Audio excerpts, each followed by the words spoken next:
아들 민혁이가 한 달 예정으로 해외 출장을 떠난 지 일주일이 흐른 날이었습니다. 녀석이 없는 집은 유독 넓고 조용하게 느껴졌어요.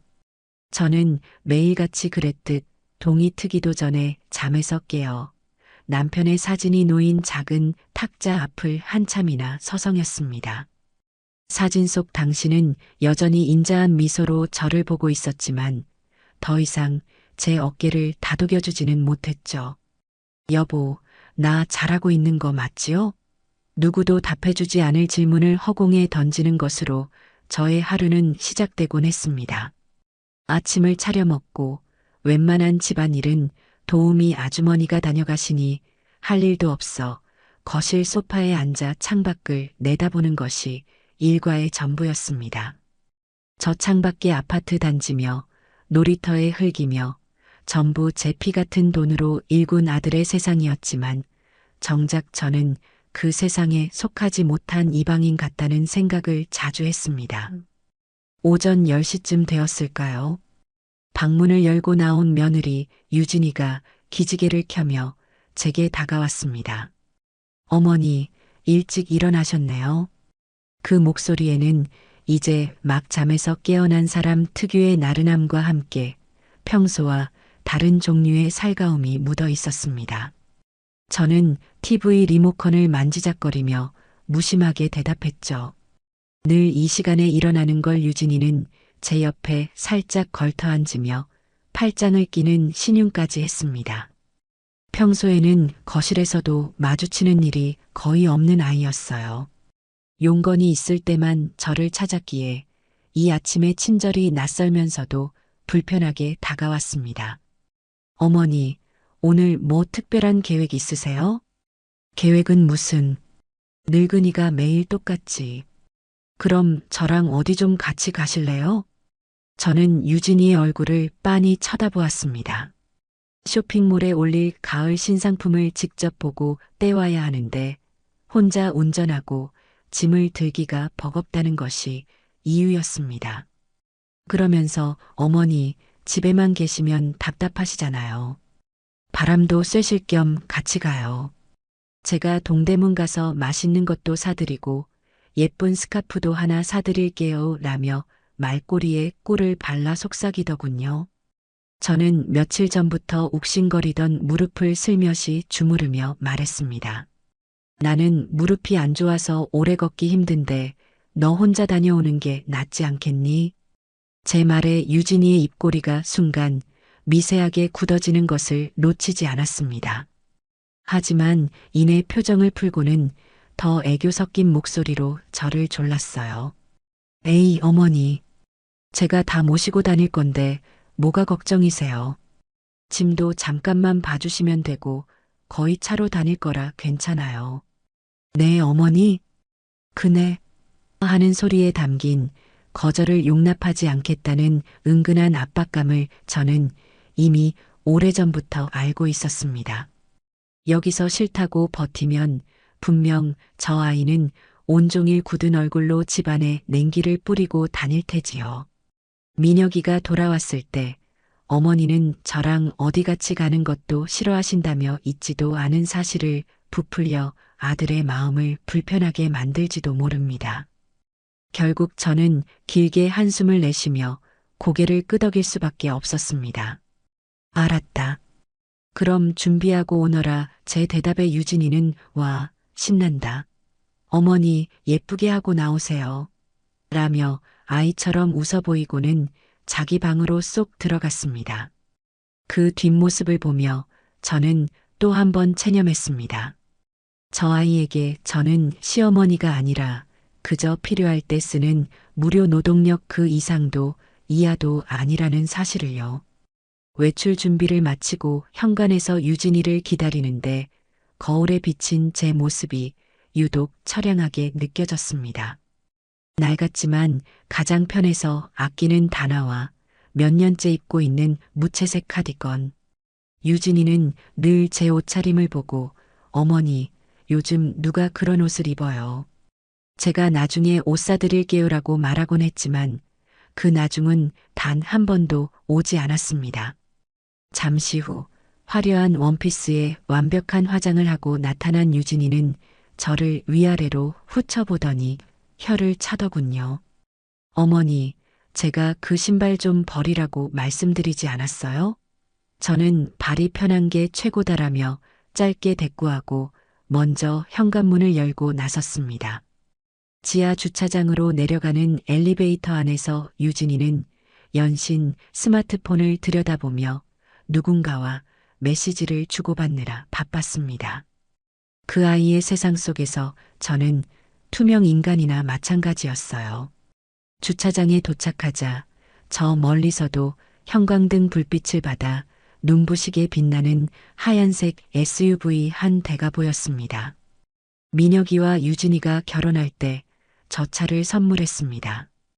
이 차 타고 다니면서 좋은 곳 많이 다니고 행복한 추억 많이 만들렴. 차 키를 건네주던 날 그렇게 말하며 아들 내외의 앞날을 축복했었죠. 하지만 저 차는 어느새 며느리 혼자만의 자존심이자 계급장이 되어 있었습니다.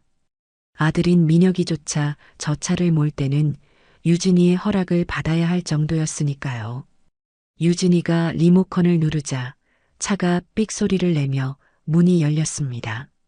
제가 조수석 문을 열고 차에 오르려는데 발을 디디는 순간 낡은 단화바닥이 플라스틱 발판에 스치며 희미한 자국을 남겼습니다. 그 순간 운전석에 앉아있던 유진이의 목소리가 비수처럼 날아와 꽂혔습니다.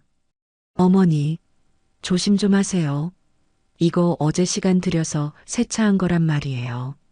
저는 화들짝 놀라 발을 떼고는 미안하다. 잘 안 보여서라고 말끝을 흐렸습니다. 됐어요. 그냥 빨리 타세요. 퉁명스러운 대답이 돌아왔습니다. 차에 오르는 그 짧은 순간이 마치 가시방석 같았어요. 시트에 주름 하나라도 잡힐까, 등받이에 머리카락 하나라도 묻을까 온 신경이 곤두섰습니다. 제가 사준 차에 제가 오르면서 저는 죄인처럼 고개를 숙여야만 했습니다. 유진이는 보란 듯이 물티슈를 뽑아 제가 낸 자국을 신경질적으로 닦아내고는 시끄러운 음악을 틀고 주차장을 빠져나갔습니다. 차 안의 공기는 출발부터 납덩이처럼 무겁게 가라앉아 있었습니다. 동대문으로 향하는 내내 유진이는 누구와 통화를 하는지 블루투스 이어폰을 낀 채 한참을 떠들어댔습니다. 아마도 쇼핑몰 동업자이거나 친구인 듯 했습니다. 저는 그저 창밖의 풍경만 바라보았죠. 한때는 제 삶의 전부였던 저 거리들이 이제는 유리창 너머의 풍경처럼 아득하게만 느껴졌습니다. 한참을 달리던 차가 동대문 근처에 다다르자 길은 차들로 꽉 막혀 거대한 주차장으로 변해 있었습니다. 유진이의 미간이 서서히 찌푸려지기 시작했어요. 아, 진짜. 주말엔 오는 게 아니었는데 혼잣말인지 제게 하는 말인지 모를 불평이 차 안을 채웠습니다. 가까스로 도착한 주차 빌딩은 그야말로 지옥이었습니다. 만차 표시등이 곳곳에서 번쩍였고 빈자리를 찾아 헤매는 차들이 거북이처럼 얽혀 있었죠.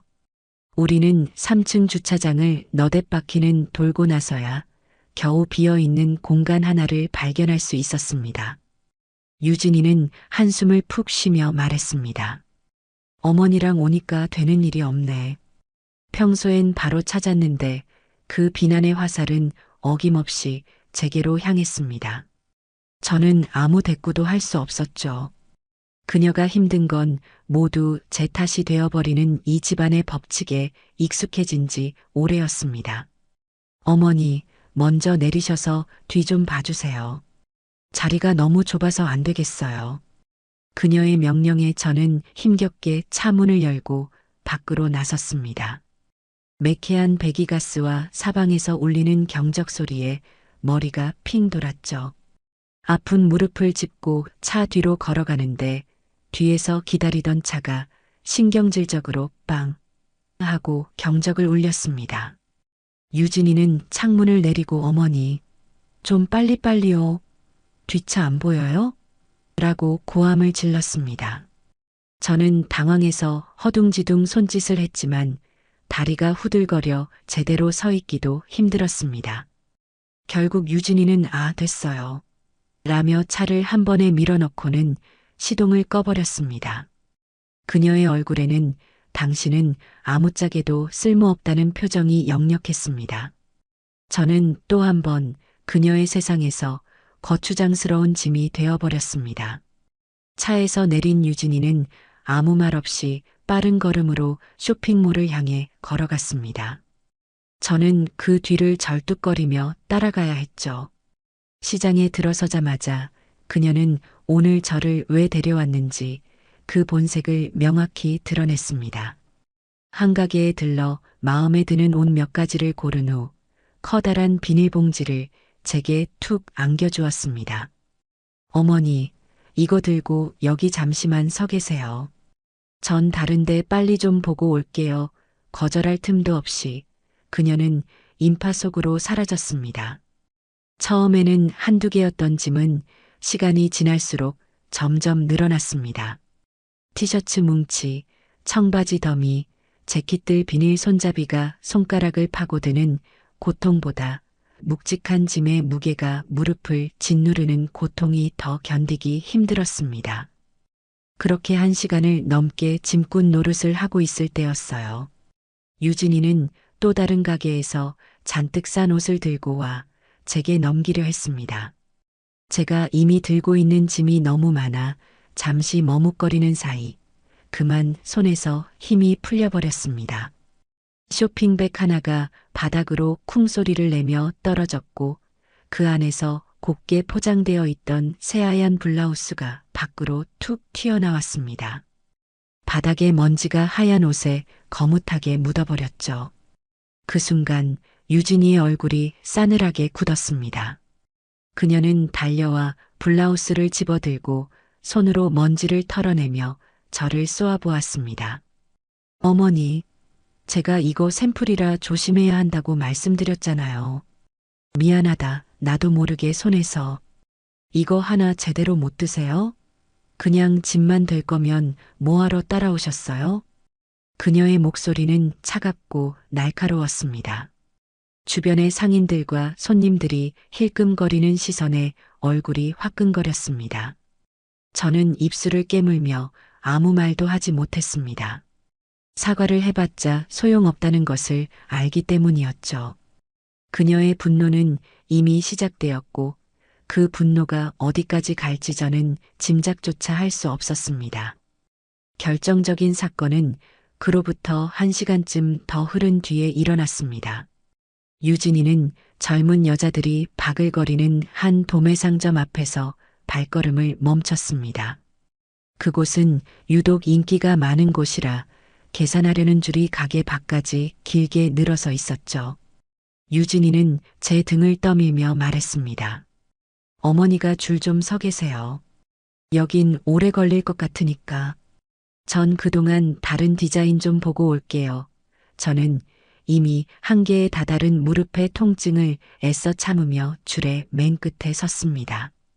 시간은 더디게 흘렀고 사람들의 열기와 소음 속에서 현기증이 날 지경이었어요. 그렇게 20분을 넘게 기다렸을까요? 드디어 제 차례가 코앞으로 다가왔습니다. 그런데 유진이는 돌아올 기미가 보이지 않았죠. 제 뒤에 서 있던 젊은 여자가 아줌마 계산 안 하실 거예요? 라며 핀잔을 주었습니다. 저는 당황해서 유진이에게 전화를 걸었지만 그녀는 받지 않았습니다. 한 번 더 걸자 이번에는 통화 거절음이 들려왔습니다. 일부러 받지 않은 것이었죠. 제 차례가 되자 점원이 뭐 찾으세요? 라고 물었지만 저는 유진이가 무엇을 사려 했는지 알지 못해 저 잠시만요라며 우물쭈물할 수밖에 없었습니다. 뒷사람들의 불평과 점원의 짜증 섞인 시선이 온몸에 와서 박히는 듯 했습니다. 바로 그때 유진이가 느긋한 걸음으로 나타났습니다. 제 쩔쩔매는 모습을 본 그녀는 과장되게 한숨을 푹 쉬더니 제 팔을 거칠게 잡아 끌어줄 밖으로 빼냈습니다. 아, 답답해 죽겠네. 그냥 나오세요. 제가 할게요. 그녀의 고함 소리에 주변의 모든 시선이 우리에게로 쏠렸습니다. 제 얼굴은 불타는 것처럼 달아올랐습니다. 그 수많은 사람들 앞에서 저는 말기도 못 알아듣고 행동도 굼뜬 쓸모없는 늙은이로 전락해버렸습니다. 유진이는 저를 한쪽 구석에 세워두고는 아무 일 없었다는 듯 자기가 직접 계산을 하고 물건을 챙겨 나왔습니다. 그녀는 제게 단 한마디의 말도 건네지 않았습니다. 그 침묵이 수백 마디의 욕설보다 더 저를 아프게 찔렀습니다. 쇼핑을 마친 후 잔뜩 화가 난 며느리는 주차장으로 향했습니다. 주차 빌딩으로 가기 위해서는 수많은 인파로 붐비는 지하철 환승 통로를 지나야만 했죠. 며느리는 분풀이라도 하듯 성큼성큼 앞서갔고 저는 무거운 짐과 욱신거리는 무릎 때문에 도저히 속도를 맞출 수 없었습니다. 제가 뒤처지자 그녀는 신경질적으로 뒤돌아보며 재촉하기를 반복했습니다. 결국 제가 얘야, 다리가 너무 아파서 그러니 제발 천천히 좀. 이라고 애원하는 순간 며느리의 이성이 완전히 끊어져 버렸습니다. 그녀는 사람들로 북적이는 지하도 한복판에 우뚝 멈춰서더니 제게서 쇼핑백을 모조리 빼앗아 들고는 소리쳤습니다. 아, 진짜 못 참겠네. 걸음도 제대로 못 걸으실 거면 따라오질 마셨어야죠. 전 먼저 갈 테니 여기서 알아서 오세요. 그 말을 끝으로 며느리는 뒤도 돌아보지 않고 인파 속으로 자신의 몸을 던졌습니다. 차 키를 가진 채로요. 순식간에 그녀의 모습은 수많은 사람들의 물결 속으로 빨려 들어가 보이지 않게 되었습니다. 저는 텅 빈 손으로 낯설고 소란스러운 지하도 한가운데에 홀로 남겨졌습니다. 쌩쌩 지나가는 사람들은 그 누구도 고통 속에 서 있는 저를 주목하지 않았습니다. 수많은 소음들이 윙윙거리며 제 귀를 때렸지만 제 세상은 완벽한 정적에 휩싸인 듯 했습니다. 아, 제가 버려졌구나. 제가 사준 차를 타러 가는 저 아이에게 이 차가운 지하도 바닥에 저는 완벽하게 버려졌구나. 무릎의 통증보다 더한 아픔이 심장을 도려내는 것 같았습니다. 차가운 아스팔트 바닥에 내팽개쳐진 채로 얼마나 서 있었는지 모르겠습니다. 제 곁을 스쳐 지나가는 수많은 발걸음들은 저마다의 목적지를 향해 바쁘게 움직였지만 오직 저만이 시간을 잃고 그 자리에 뿌리 박힌 듯 서 있었어요. 며느리 유진이가 사라진 방향을 멍하니 바라보다가 문득 정신이 들었습니다. 여기서 하염없이 울고 있어봤자 돌아와 저를 부축해줄 사람은 아무도 없다는 냉정한 현실이 머리를 때렸죠. 어차피 저 아이에게 저는 함께 사는 가족이 아니라 아들에게 덤으로 딸려 온 가끔 쓸모는 있지만 대체로 거추장스러운 낡은 가구 같은 존재였을 뿐이니까요. 저는 천천히 몸을 돌렸습니다.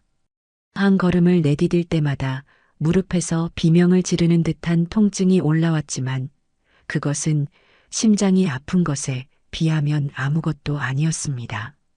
지하도를 빠져나와 지상으로 올라오니 회색빛 도시의 소음이 저를 집어삼킬 듯 덮쳐왔습니다. 저는 길가로 나가 힘겹게 팔을 뻗어 택시를 잡았습니다. 택시에 오르는 그 짧은 순간조차 버거워 낑낑대자 기사님이 백미러로 저를 힐끔 보며 물었습니다. 어디 편찮으세요, 어르신? 저는 그저 무릎이 좀 안 좋아서요라고 힘없이 대답하고는 창밖으로 고개를 돌렸습니다. 기사님은 아이고 저희 어머니도 무릎 때문에 고생이 많으신데 자식된 도리로 좋은 병원 모시고 가야 하는데 먹고 살기 바쁘다고 그것도 쉽지가 않네요라며 혼잣말처럼 의조렸습니다.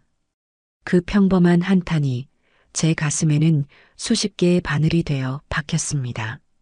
저는 제 아들 민혁이를 그렇게 키우지 않았다고 생각했는데 결국 제 아들도 저 바쁜 기사님과 다를 바 없는, 어쩌면 그보다 더 못한 자식이 되어버린 것 같아 참을 수 없이 서글퍼졌습니다. 택시 창문에 비친 제 얼굴은 생기라고는 찾아볼 수 없는 늙은이의 모습 그대로였습니다. 수십 년의 세월을 오직 한 남자와 한 아들을 위해 살아온 결과가 고작 이것인가. 길바닥에 버려지는 신세라니. 억울함과 서러움이 파도처럼 밀려왔지만 이상하게 눈물은 나오지 않았어요. 눈물샘이 이미 오래전에 말라버렸거나 혹은 너무 깊은 배신감에 눈물마저도 길을 잃어버린 모양이었습니다. 익숙한 아파트 단지가 눈에 들어오자 저는 기사님께 세워달라고 말했습니다. 지갑에서 꼬깃꼬깃한 10,000원짜리 몇 장을 꺼내 요금을 치르고 차에서 내렸습니다. 현관문 비밀번호를 누르는 손가락이 미세하게 떨렸습니다. 삑삑삑 소리와 함께 문이 열리고 집 안으로 들어서자 예상과 다른 온기가 저를 맞았습니다. 어둡고 싸늘할 것이라 생각했던 집은 환하게 불이 켜져 있었고 거실에서는 요란한 예능 프로그램 소리가 흘러나오고 있었습니다. 그리고 소파 위에는 제가 겪은 지옥 같은 시간은 전혀 모른다는 듯 가장 편안한 자세로 누워 과일을 먹으며 TV를 보고 있는 며느리 유진이가 있었습니다. 얼굴에는 하얀 시트팩까지 붙인 채로 말입니다. 제가 현관에 서 있는 것을 발견한 유진이는 귀찮다는 듯 몸을 살짝 일으켰습니다. 그녀의 얼굴에는 걱정이나 안도의 기색이 전혀 없었습니다. 오직 자신의 휴식을 방해받은 것에 대한 짜증만이 묻어났죠. 어머니, 이제 오세요? 어디 갔다가 이제 오시는 거예요? 한참 전에 왔는데. 그녀의 목소리는 너무나도 평온하고 당당해서 순간 제가 겪은 일이 모두 꿈이었나 하는 착각마저 들었습니다. 저는 신발도 벗지 못한 채 먼지가 묻은 옷차림 그대로 현관에 서서 그녀를 바라보았습니다. 그리고 갈라지는 목소리로 겨우 입을 열었습니다. 네가 나를 거기다 버리고 오지 않았느냐. 제 말에 유진이는 먹던 포도를 내려놓고는 어이가 없다는 듯이 웃었습니다. 시트팩 때문에 입가가 우스꽝스럽게 일그러졌습니다. 버리다니요, 어머니. 말씀을 왜 그렇게 섭섭하게 하세요? 제가 언제 버렸다고요? 잠깐 기다리시라고 한 거지. 어머니가 하도 꾸물거리셔서 차 막히기 전에 먼저 온 거잖아요. 기가 막혔습니다. 자신의 행동을 정당화하는 것을 넘어 모든 잘못을 저의 느린 걸음 탓으로 돌리고 있었습니다. 저는 한 걸음 집 안으로 들어서며 말했습니다. 내가 무릎이 아파서 천천히 좀 가자고 그리 애원을 했는데 그걸 뿌리치고 너 혼자 가버린 걸 그렇게 말하면 다란 말이냐? 그러자 유진이는 이제는 아예 소파에서 등을 떼고 저를 똑바로 쳐다보며 말했습니다. 그녀의 목소리에는 날이 서 있었고 눈에는 일말의 죄책감도 없이 오직 귀찮음과 분노만이 가득했습니다. 아, 진짜 피곤하게 하시네. 그래서요? 제가 거기서 어머니랑 같이 밤새도록 서 있기라도 했어야 한다는 말씀이세요? 그리고 그렇게 늦게 오실 거면 저한테 전화라도 한 통 하셨어야죠. 다 큰 어른이 지하철역에서 집 하나 못 찾아오세요? 제가 어머니 보모는 아니잖아요. 보모. 그 단어가 제 심장에 비수처럼 날아와 박혔습니다. 아, 저 아이는 저를 이렇게 생각하고 있었구나. 어미가 아니라 돌봐야 할 짐 귀찮은 보모 노릇을 하게 만드는 늙은 짐짝으로 여기고 있었던 겁니다. 그 순간 제 머릿속에서 무언가 툭 하고 끊어지는 소리가 났습니다. 더 이상 저 아이와 말을 섞는 것은 무의미했습니다. 저런 뻔뻔함과 이기심 앞에서는 그 어떤 말도 그 어떤 감정도 통하지 않을 것이 분명했습니다. 제 수십 년의 헌신과 사랑은 저 아이에게는 단 한 번도가 닿은 적이 없었던 겁니다. 저는 더 이상 아무 대꾸도 하지 않았습니다. 대답할 가치조차 없었습니다. 저는 그저 묵묵히 몸을 돌려 제 방으로 향했습니다. 제 침묵이 오히려 이상했는지 유진이가 등 뒤에서 소리쳤습니다. 제 말이 틀려요? 할 말 없으시죠? 다음부터는 좀 빠릿빠릿하게 움직이세요. 저까지 피곤하게 만들지 마시고요. 저는 그 악담을 등 뒤로 들으며 제 방 문손잡이를 잡았습니다. 그리고 문을 열고 안으로 들어가 쾅 소리가 나도록 세게 닫아버렸습니다. 문을 잠그는 둔탁한 금속음이 저와 유진이 사이의 모든 관계가 끝났음을 알리는 장송곡처럼 들렸습니다. 방 안에 들어온 저는 한동안 문에 기댄 채 가쁜 숨을 몰아쉬었습니다. 온몸이 부들부들 떨렸습니다. 분노와 모멸감에 질식할 것 같았습니다. 저는 방 한쪽에 고이 모셔둔 남편의 사진 앞에 조용히 주저앉았습니다. 저는 사진 속 당신의 얼굴을 하염없이 바라보며 떨리는 목소리로 말을 건넸습니다.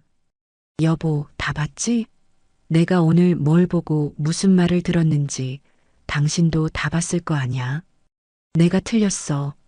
나는 우리 아들이 좋은 사람 만나 행복하게 살기만을 바랐는데 사람을 잘못 봐도 한참을 잘못 봤어. 저 아이는 사람이 아니야.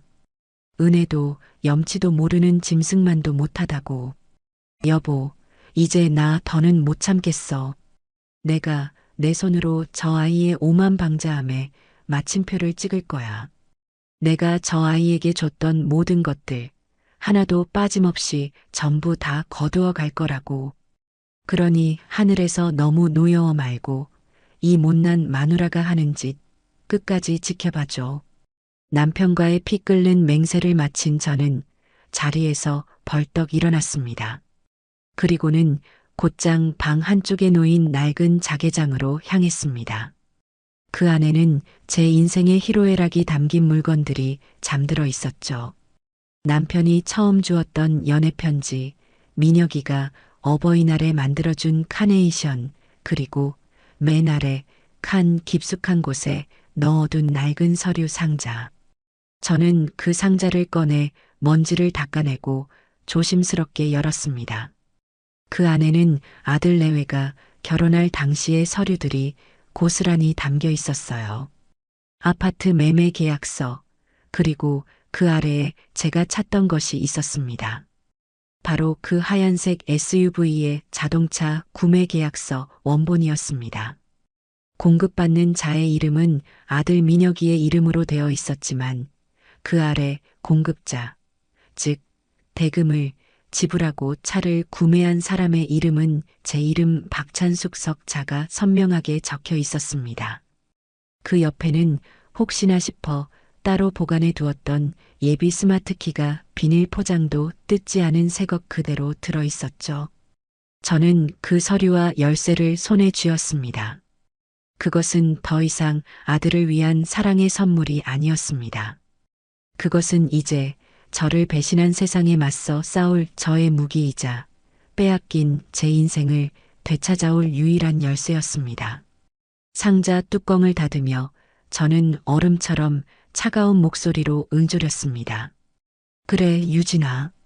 내가 그토록 애지중지하는 그것부터 내가 없애주마 그날 제 기나긴 인내의 역사는 끝이 나고 무섭고도 통쾌한 복수의 역사가 비로소 그 첫 장을 열었습니다. 다음 날 아침 저는 평소보다 조금 더 일찍 일어났습니다. 밤사이 제 안에서 일어난 태풍을 감추기라도 하듯 제 마음은 오히려 고요한 호수 같았어요. 부엌으로 나가니 유진이가 토스터에 빵을 굽고 있었습니다. 저를 보더니 어색하게 웃으며 인사를 건네더군요. 어머니, 주무셨어요? 마치 어제 지하도에서 있었던 일은 꿈속의 일이었다는 듯이 말입니다. 그래, 너도 잘 잤니? 네. 어젠 제가 너무 정신이 없어서 어머니, 정말 괜찮으셨어요? 괜찮다니까. 나도 피곤해서 그냥 먼저 들어온 것뿐이다. 저는 태연하게 커피 물을 올리며 대답했습니다. 제 얼굴에서 어떤 원망이나 서운함도 찾아볼 수 없자 유진이는 안심하는 기색이 역력했습니다. 아마도 제가 기억력이 흐릿해진 늙은이라 어제의 모욕짐은 하룻밤 자고 나면 잊어버릴 거라고 생각했을지도 모릅니다.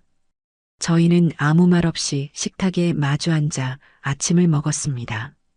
유진이는 새로 산 옷들을 오늘 쇼핑몰에 올려야 한다며 신나게 떠들어댔고 저는 그저 고개를 끄덕이며 간간히 추임새를 넣어주었죠. 이 고요한 아침 식사 자리는 폭풍전야 그 자체였습니다. 유진이가 요가를 하러 간다며 집을 나서자마자 저는 곧바로 전화를 들었습니다. 수화기 너머로 제 오랜 친구 영희의 목소리가 들려왔습니다. 여보세요? 찬숙이니? 영희야, 나다. 어쩐 일이야, 이 아침부터. 별일 없고? 저는 잠시 망설였습니다. 이 모든 일을 어디서부터 어떻게 설명해야 할지 막막했기 때문입니다. 하지만 영희는 제 침묵 속에서 무언가를 감지했는지 목소리를 낮춰 물었습니다. 너 무슨 일 있구나? 그 한마디에 결국 저는 참았던 모든 것을 쏟아내기 시작했습니다. 어제 동대문 시장에서 있었던 일, 지하도 한복판에 버려졌던 일, 그리고 제가 사준 차를 마치 자기 것인 양 유세하며 저를 무시했던 지난 세월까지. 제 이야기가 길어질수록 수화기 너머 영희의 숨소리는 점점 거칠어졌습니다. 모든 이야기를 마쳤을 때 영희는 한동안 말이 없었습니다. 그리고는 마른 욕설을 내뱉으며 소리쳤죠. 야, 박찬숙, 너 그걸 여태껏 참고 살았단 말이냐? 당장 그 집에서 나와. 그 쌍화차 같은 것하고는 한 하늘 아래서 같이 숨 쉬는 것도 아깝다. 친구의 분노는 마치 제 마음인 양 뜨거웠습니다. 저는 차분하게 제 계획을 말했습니다. 그 차 제가 팔아버릴 거라고요. 그래, 잘 생각했다. 그년이 제일 아끼는 게 그거라며? 아주 잘근잘근 밟아줘야지. 근데 그거 아들 녀석 명의로 되어 있다며. 내가 팔 수 있겠어? 그래서 내 도움이 좀 필요하다, 영희야. 저는 영희에게 중고차 딜러로 일한다는 조카의 이야기를 꺼냈습니다. 영희는 무릎을 탁 치며 아, 맞다. 우리 현수, 잠깐만 기다려봐. 내가 당장 연락해주마. 라며 전화를 끊었습니다. 10분도 채 지나지 않아 영희에게서 다시 전화가 왔습니다. 조카인 현수 씨와 이야기가 되었으니 오늘 오후에 저희 집 근처 카페에서 만나자는 것이었습니다. 오후 2시 유진이가 아직 돌아오지 않은 것을 확인하고 저는 약속 장소로 향했습니다.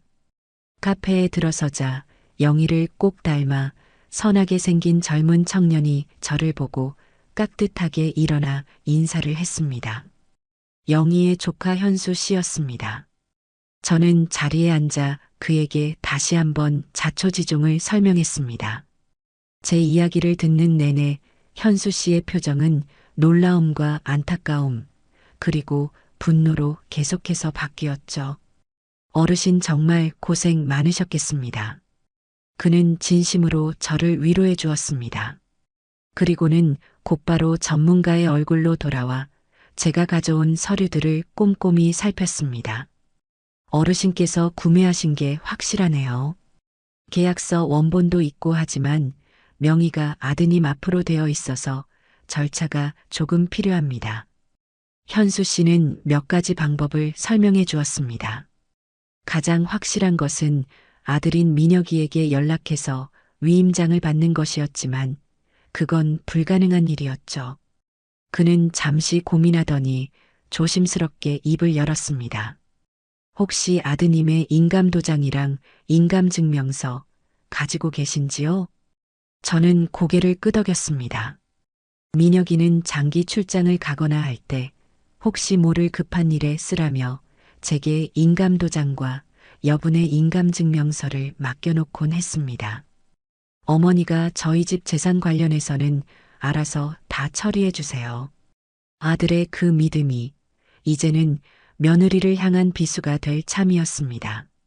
그럼 됐습니다.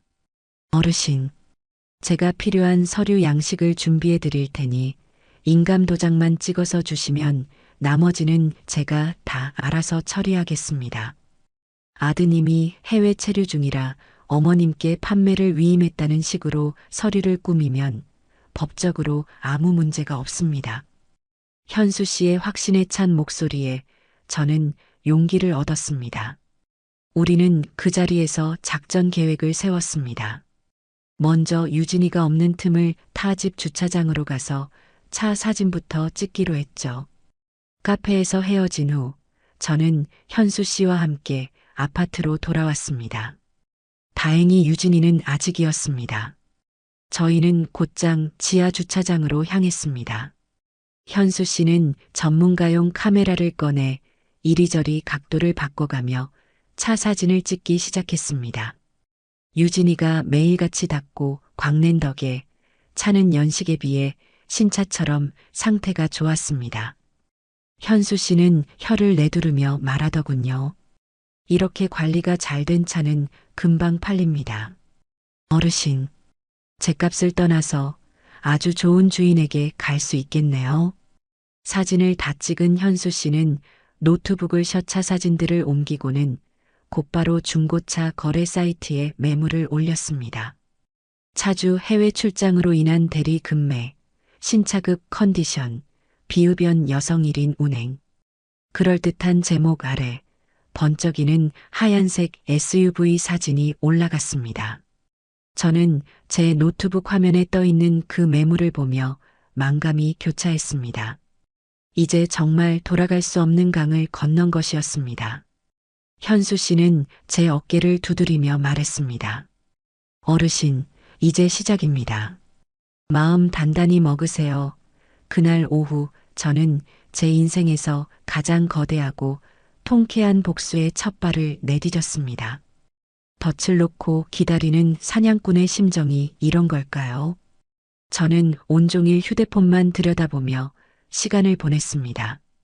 유진이는 저녁 늦게 돌아와 피곤하다며 곧장 자기 방으로 들어갔고 덕분에 저는 마음 편히 다음 단계를 준비할 수 있었죠. 현수 씨의 말대로 반응은 생각보다 훨씬 빨리 왔습니다. 다음 날 오전에 걸려온 전화였습니다. 어르신, 접니다. 현수입니다. 그래요, 현수 씨. 무슨 소식이라도 있나요? 네. 어제 올린 매물 보고 연락이 빗발치고 있습니다. 그 중에서 가장 좋은 조건을 제시한 분이 계셔서 오늘 오후에 직접 차를 보고 싶다고 하십니다. 어르신 시간은 어떠신지요? 예상보다 빠른 전개에 심장이 쿵 내려앉는 것 같았습니다. 하지만 망설일 시간은 없었죠. 저는 나는 괜찮으니 약속을 잡아주세요라고 말했습니다. 약속 시간은 오후 3시, 장소는 저희 아파트에서 조금 떨어진 한적한 공원 주차장이었습니다. 이제 고비는 유진이가 없는 틈을 타 제가 무사히 차를 몰고 그곳까지 가는 것이었습니다. 그런데 그날따라 유진이는 외출할 기미를 보이지 않았습니다. 거실 소파에 누워 태블릿으로 드라마를 보며 키득거리고 있었죠. 약속 시간은 다가오는데 제 속은 까맣게 타들어갔습니다. 2시가 넘었을 때였습니다. 제 휴대폰이 요란하게 울리기 시작했습니다. 화면에는 모르는 번호가 떠 있었죠. 현수 씨가 아니라 구매자 본인인 것 같았습니다. 저는 심장이 철렁 내려앉는 것을 느끼며 황급히 전화를 들고 베란다로 나갔습니다. 여보세요? 아, 예. 안녕하세요. 중고차 사이트 보고 연락드렸습니다. 오늘 3시에 차 보기로 한 사람인데요. 약속 장소를 다시 한번 확인차. 저는 등줄기에 식은땀이 흐르는 것을 느끼며 최대한 목소리를 낮춰 대답했습니다. 아, 네네. 알고 있습니다. 그 공원 주차장이요. 그때 거실에 있던 유진이가 어머니, 누구세요? 라며 고개를 내밀었습니다. 저는 순간적으로 기지를 발휘했죠. 아, 경로당 총무님이셔. 이번에 야유회 가는 거 회비 문제 때문에 유진이는 별 의심 없이 다시 드라마에 시선을 고정했고 저는 구매자와 서둘러 통화를 마쳤습니다. 네, 그럼 이따 뵙겠습니다. 전화를 끊고 나니 온몸에 힘이 쭉 빠졌습니다. 하지만 이 아슬아슬한 위기를 넘기고 나니 오히려 두려움은 사라지고 대담함이 차올랐습니다. 2시 반쯤 되었을 때 하늘이 도왔는지 유진이에게 전화 한 통이 걸려왔습니다. 아마 친구인 듯 했어요. 정말? 지금? 알았어. 금방 갈게. 유진이는 서둘러 외출 준비를 시작했습니다. 제게는 어머니, 저 친구가 급하게 보자고 해서 잠깐 나갔다 올게요라는 말만 남기고 현관을 나섰습니다. 저는 쿵쾅거리는 심장을 진정시키며 유진이가 완전히 나간 것을 확인하고 나서야 움직이기 시작했습니다. 저는 제 방으로 들어가 서류 상자에서 아들의 인감도장과 인감증명서, 위임장 양식, 그리고 제 신분증을 챙겼습니다. 그리고 거실 탁자 위에 놓인 자동차 키를 집어들었습니다. 차갑고 묵직한 그 감촉이 손바닥에 선명하게 느껴졌습니다. 주차장으로 내려가 하얀색 SUV의 운전석에 앉았습니다. 제가 이 차의 운전석에 앉는 것은 오늘이 처음이자 마지막이었습니다. 시동을 걸자 차는 부드러운 엔진음을 내며 깨어났습니다. 저는 천천히 그리고 아주 익숙하게 차를 몰아 아파트 단지를 빠져나갔습니다.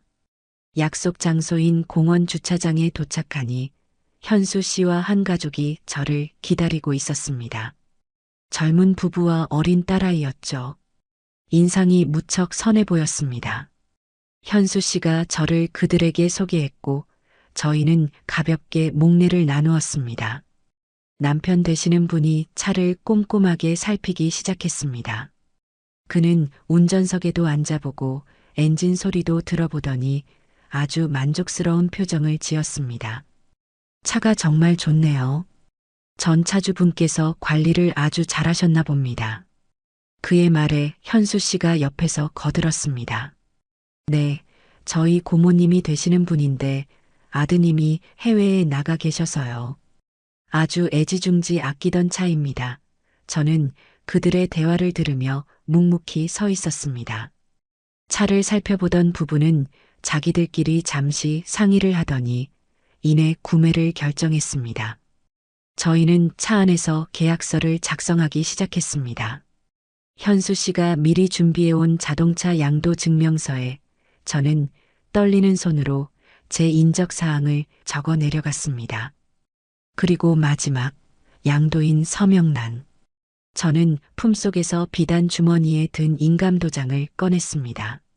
아들의 이름 석자가 새겨진 묵직한 도장이었습니다.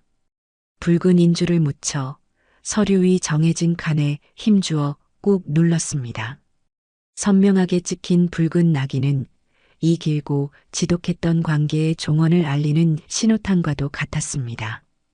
구매자는 그 자리에서 제 통장으로 약속된 금액 전액을 이체했습니다. 잠시 후 제 휴대폰으로 띵하는 소리와 함께 입금 완료를 알리는 메시지가 도착했습니다. 수천만 원에 달하는 금액이었습니다. 제 평생 이렇게 큰 돈을 제 통장으로 받아본 것은 처음이었습니다. 이것은 단순한 돈이 아니었습니다. 제 빼앗긴 시간, 짓밟힌 자존심에 대한 보상이자 앞으로 살아갈 제 새로운 인생의 자본금이었습니다. 모든 절차는 끝났습니다.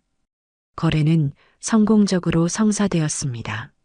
모든 서류 절차가 끝나고 저는 운전석에서 내려 구매자에게 스마트키를 건넸습니다.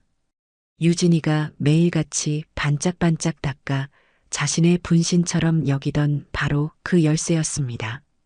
젊은 부부는 연신 고맙다고 인사를 했고 어린 딸아이는 새로운 차가 생겼다며 신나게 뒷좌석에 올라탔습니다. 저는 그들을 향해 희미하게 웃으며 말했습니다. 부디 이 차 타고 좋은 곳 많이 다니시면서 행복한 추억만 만드시길 바랍니다. 그것은 진심이었습니다. 차에는 아무런 죄가 없으니까요.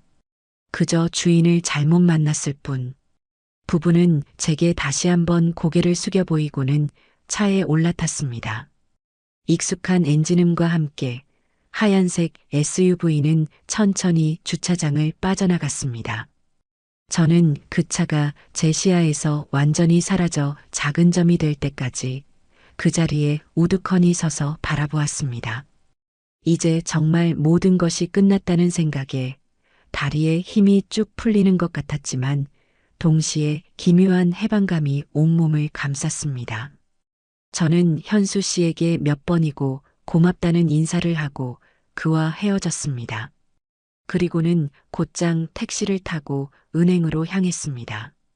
이제부터는 미리 세워둔 마지막 계획을 실행에 옮길 차례였습니다. 은행에 도착한 저는 번호표를 뽑고 차례를 기다렸습니다. 창구에 앉아 방금 입금된 돈의 대부분을 다른 은행의 제 비상금 통장으로 이체하고 그중 일부는 현금으로 인출했습니다.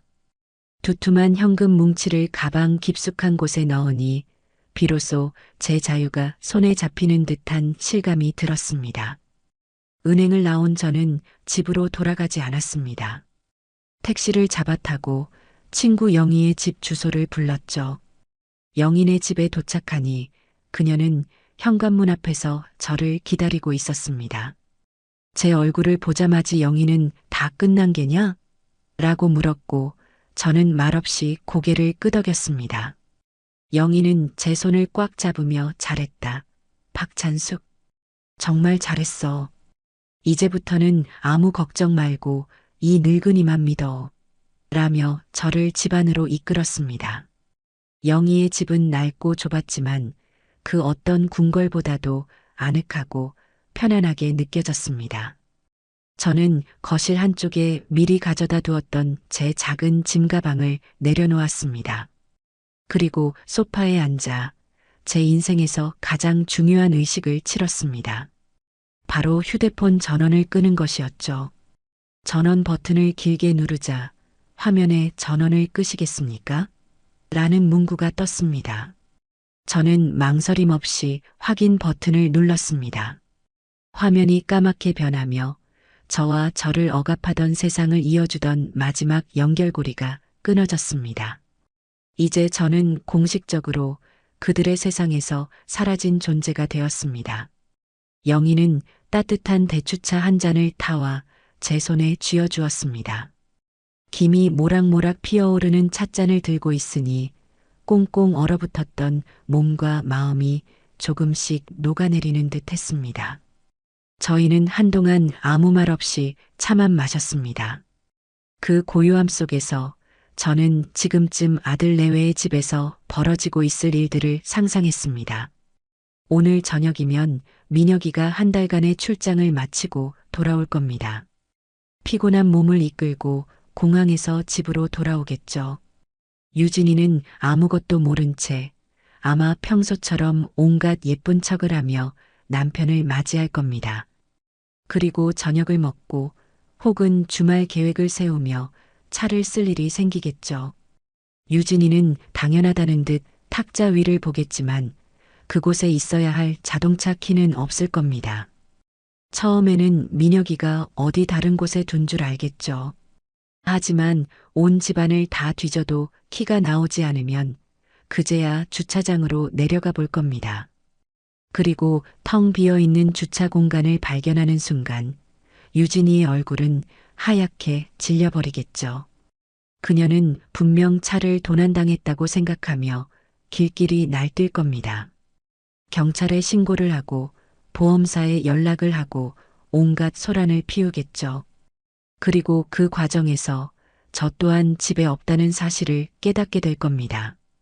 처음에는 제가 찜질방이라도 간 줄 알겠지만 제 휴대폰 전원이 꺼져 있다는 사실을 알게 되는 순간 유진이의 머릿속은 복잡한 퍼즐로 뒤엉키기 시작할 겁니다.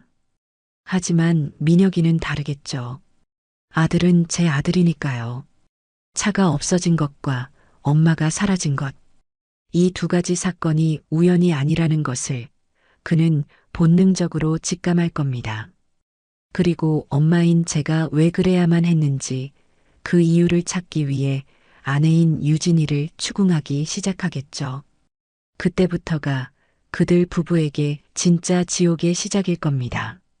저는 상상의 나래를 펼치다 피식 웃고 말았습니다. 그 모습을 본 영희가 뭘 그리 웃고 있냐? 라고 물었습니다. 저는 찻잔을 내려놓으며 대답했습니다. 영희야, 내가 내 아들놈에게 그리고 그 아이에게 주는 마지막 선물이 과연 무엇일지 갑자기 궁금해져서 말이다. 제 말의 의미를 알아들은 영희도 저를 따라 웃었습니다. 그날 밤 저는 영희가 내어준 따뜻한 아랫목에서 그 어떤 악몽도 꾸지 않고 깊고 평온한 잠을 잤습니다. 제 길고 길었던 인내의 시간이 끝나고 짜릿한 복수의 시간이 막을 올리고 있었습니다. 그날 저는 친구 영희의 집 따뜻한 아랫목에 앉아 영희가 차려준 저녁상을 물리고 숭늉을 마시고 있었지만 제 온 신경은 다른 곳에 가 있는 듯 했습니다. 수화기 너머로 들었던 아들의 목소리가 제가 버려졌던 지하도만큼이나 차갑고 낯설게 느껴질까봐 저는 속으로 몇 번이고 마른 침을 삼켰습니다. 영희는 그런 제 속을 아는지 모르는지 넌지시 말을 건넸습니다. 너무 걱정 마라, 찬수가. 민혁이가 아무리 마누라 뒷공무니만 쫓아다녔어도 지 애미가 길바닥에 버려졌다는데 그걸 두둔하겠냐? 애비 없는 자식이라고 내가 어릴 때부터 봐왔지만 심성까지 썩은 놈은 아니야. 영희의 말에 고개를 끄덕이면서도 저는 마음 한편의 불안을 지울 수 없었습니다. 지난 10년간 며느리 유진이가 보여준 교묘한 언변과 사람을 홀리는 기술은 제 상상을 초월하는 것이었으니까요. 저는 눈을 감고 지금쯤 벌어지고 있을 일들을 그려보았습니다. 인천공항 게이트를 빠져나오는 아들의 피곤한 얼굴, 자신을 마중 나온 아내를 보며 반갑게 웃는 모습, 그리고 집으로 돌아오는 차 안에서 유진이가 애써 태연한 척하며 오늘 있었던 일을 어떻게 포장할지 고민하는 그 표정까지. 아마 유진이는 차를 도난당했다는 충격적인 소식을 어떻게 전해야 남편에게 자신의 책임이 가장 적어 보일지, 혹은 오히려 자기가 피해자인 것처럼 보일지 머릿속으로 수십 번도 더 계산하고 있을 겁니다. 어머니가 갑자기 사라지셔서 내가 얼마나 찾아다녔는지 몰라요. 따위의 거짓말을 눈물과 함께 버무려내겠지요. 저녁 시간이 훌쩍 지나고 벽시계의 시침이 9시를 넘어갈 무렵이었습니다. 드디어 제 휴대폰이 아닌 영희의 휴대폰이 요란하게 울리기 시작했습니다. 발신자 이름은 민혁이었습니다. 심장이 쿵 하고 바닥으로 떨어지는 것 같았습니다. 영희는 제게 눈짓을 한번 하고는 제 마음의 준비를 확인한 뒤에야 스피커폰으로 전화를 받았습니다. 여보세요. 수화기 너머로 아들의 다급한 목소리가 터져 나왔습니다. 이모님, 저 민혁이에요. 혹시 저희 어머니 거기 계세요? 집에 안 계시고 전화기도 꺼져 있어서 온 집안이 난리가 났어요. 아들의 목소리는 당황과 걱정으로 심하게 떨리고 있었습니다. 영희는 제게 배운 대로 한 톤 낮은 차분하고 냉정한 목소리로 대답했습니다. 그래, 민혁아. 내 엄마 여기 있다. 아주 편안하게 잘 쉬고 있으니 걱정 붙들어 매라. 다행이다, 정말 다행이에요. 어머니, 전화기가 꺼져 있으셔서 이모님, 지금 집에 무슨 일이 있는지 아세요? 유진이가 그러는데 차를 도난당했다고요. 그리고 어머니는 하루 종일 연락이 안 되셨다고. 이게 다 어떻게 된 일인지 저는 정말. 아들의 말은 두서가 없었고 그 혼란 속에서 저는 유진이가 제게 했던 거짓말을 그대로 아들에게 옮겼음을 알 수 있었습니다. 영희는 그런 아들의 말을 차갑게 끊었습니다. 글쎄다. 그건 내 엄마한테 직접 들어야 하지 않겠니? 내가 이리로 오너라. 와서 내 눈으로 직접 보고 내 귀로 직접 들어야 할 게다. 내 마누라 입에서 나오는 소리만 듣고 모든 걸 판단할 셈이냐? 영희의 날카로운 일침에 아들은 잠시 말을 잇지 못했습니다. 그리고는 네, 이모님. 지금 바로 가겠습니다라는 말을 남기고 전화를 끊었습니다. 30분쯤 지났을까요? 마치 시간이 멈춘 듯한 정적 속에서 현관문 초인종이 요란하게 울렸습니다. 영희가 문을 열자 밖에는 땀과 걱정, 그리고 알 수 없는 분노로 범벅이 된 아들 민혁이가 서 있었습니다. 그는 저를 발견하자마자 방 안으로 뛰어들어오려 했지만 저는 숭늉 그릇을 내려놓으며 차갑게 말했습니다. 거기 앉거라. 제 목소리에는 평소의 온기가 전혀 없었습니다. 서늘하기까지 한 제 기세의 민혁이는 마치 처음 보는 사람을 대하듯 흠칫하며 문지방에 걸터 앉았습니다. 어머니, 이게 다 어떻게 된 거예요? 유진이는 집에서 거의 실신 직전이에요. 차는 없어지고 어머니는 연락도 안 되고 저한테 왜 이러시는 거예요? 아들의 목소리에는 저에 대한 원망까지 섞여 있었습니다. 저는 그런 아들의 모습을 보며 유진이가 얼마나 성공적으로 제 아들을 세뇌시켰는지 깨달을 수 있었습니다. 민혁아, 저는 아들의 말을 끊고 나지막이 불렀습니다. 내가 묻는 말에 사실대로 대답하거라. 내 처는 내게 뭐라고 하더냐? 아주 자세하게 토씨 하나 빼놓지 말고 전부 다 말해보거라. 아들은 주저하며 입을 열었습니다. 그가 전하는 이야기는 제 상상보다 훨씬 더 악랄하고 치밀했습니다. 유진이는 제가 아침부터 컨디션이 안 좋아 보이기에 기분 전환이라도 시켜드릴 겸 함께 시장에 갔다고 합니다. 그런데 시장에서 제가 갑자기 사람 많은 곳은 답답해서 싫다.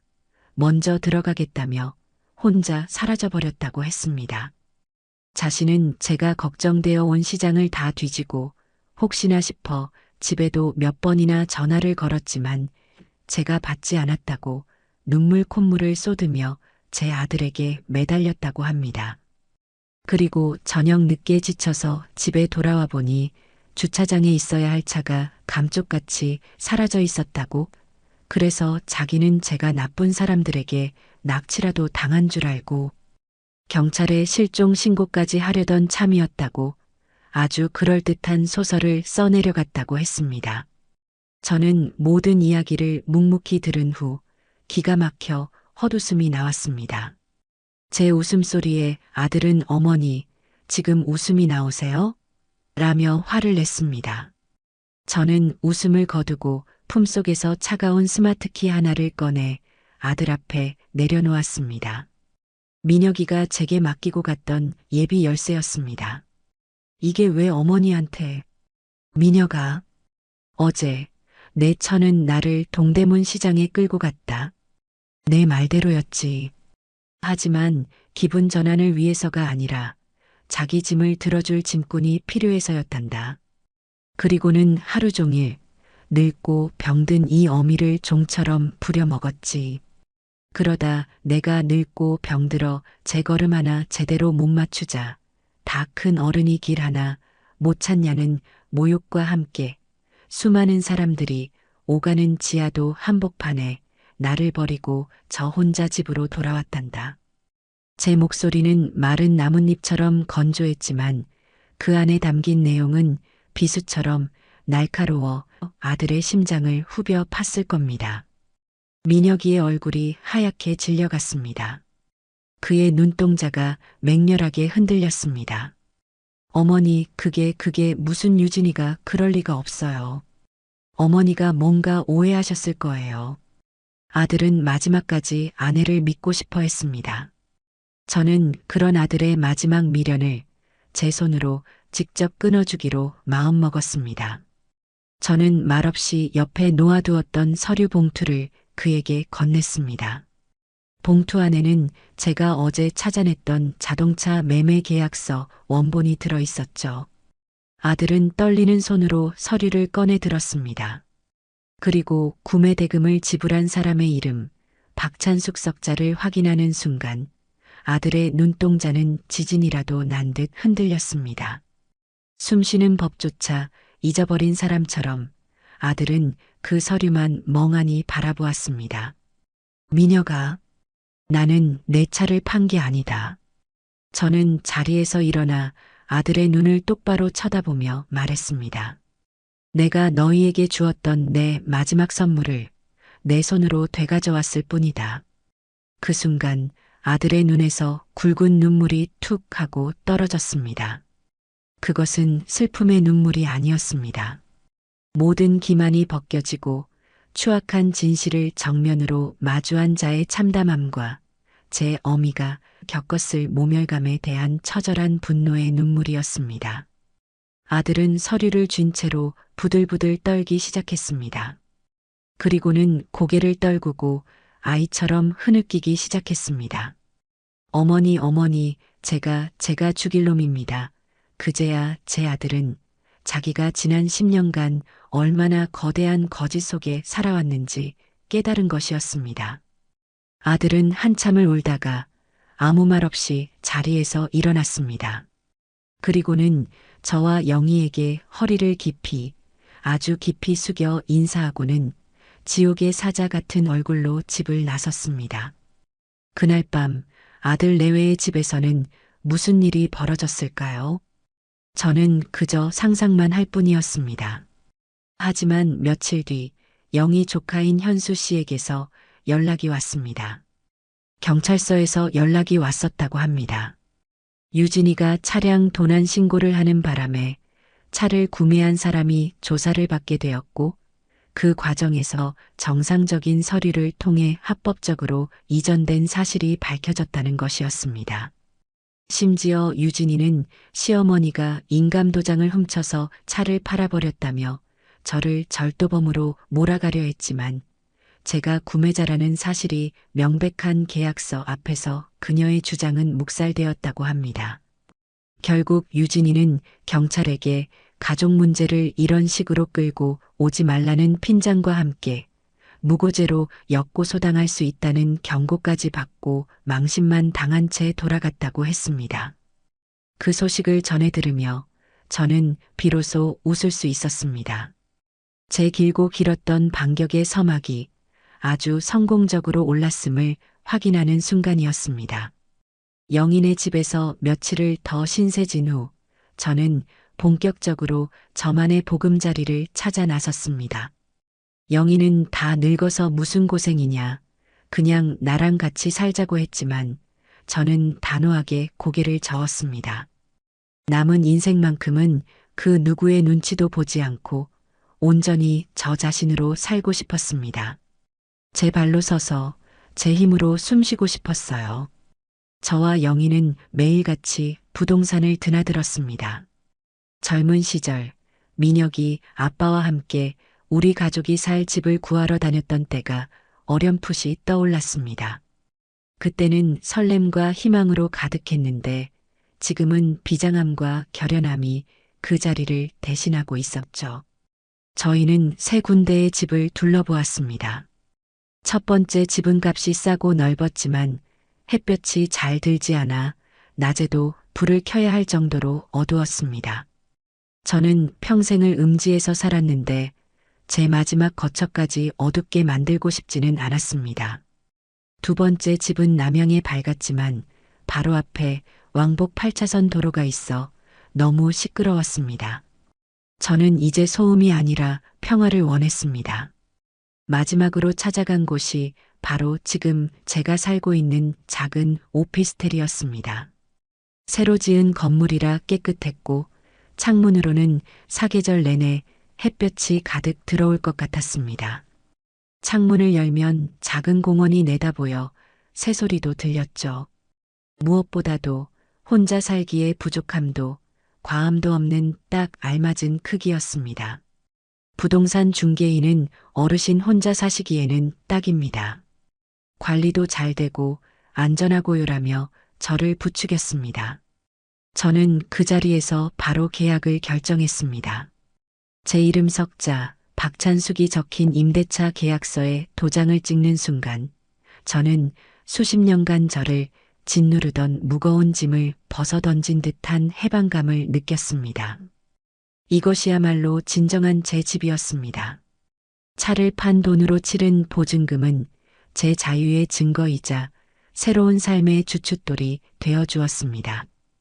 이삿날 아들 민혁이가 어떻게 알았는지 저를 찾아왔습니다. 며칠 사이에 얼굴이 반쪽이 되어 있었죠. 아들은 아무 말 없이 제 짐을 나르고 묵묵히 청소를 도왔습니다. 그 어색하고 무거운 침묵 속에서 저는 아들이 겪었을 마음고생의 깊이를 짐작할 수 있었습니다. 짐 정리가 어느 정도 끝났을 때 아직 가구라고는 아무것도 없는 텅 빈 거실에서 아들은 제 앞에 무릎을 꿇었습니다. 어머니, 제가 다 잘못했습니다. 제가 죄인입니다. 아들은 자기가 유진이의 거짓말을 모두 알고 있었으면서도 가정이 시끄러워지는 것이 두려워 애써 외면해 왔다고 고백했습니다.